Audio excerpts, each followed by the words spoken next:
Ben, je dirais, dans notre vie, déjà, c'est mon frère. C'est certes une fille, mais c'est mon frère. C'est ma grande confidente. Comme j'ai l'habitude de dire, elle va écrire le livre de ma vie, donc je lui confie tout ce que je fais. Donc je pense que lorsqu'elle écrit Femme noire francophone, elle met en relief entre les lignes et expressément également ce qu'une femme peut devenir par rapport aux relations qu'elle tisse dans son environnement immédiat, dans les relations fraternelles. J'aime bien la façon dont elle remet en cause le patriarcat, mais également il faut reconnaître que c'est dans le vécu de son enfance, un vécu masculinisé, un vécu, j'ai envie de dire, virilisé, un vécu beaucoup plus de présence masculine, qui fait qu'elle soit très jeune femme leader. Femme leader parce qu'elle naît dans une famille où elle a 4 frères.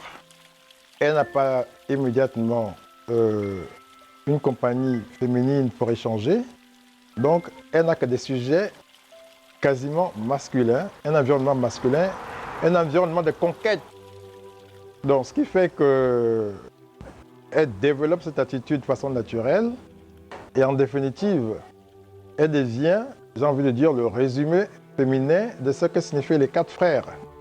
Donc, c'est un peu ça. Et moi-même, régulièrement, sur les projets que j'ai à titre personnel, c'est ma grande conseillère. Donc, sa revendication de décoder la société pour la liberté, ce n'est pas pour la décoder pour remettre en cause l'équilibre social, c'est que la liberté libère le génie, en fait. Et trop de pesanteurs, comme disait un philosophe que je ne citerai pas, trop de pesanteurs, ça tue le génie. Donc, sa revendication en plein XXIe siècle, c'est une revendication pour replacer la liberté dans sa destination originelle, c'est-à-dire permettre à l'homme, à la femme particulièrement, de se libérer de toute pesanteur qui opprime son génie et qu'elle place son génie au service de l'humanité par une création littéraire nouvelle et par un monde sans frontières, mais où la seule famille, c'est le génie humain.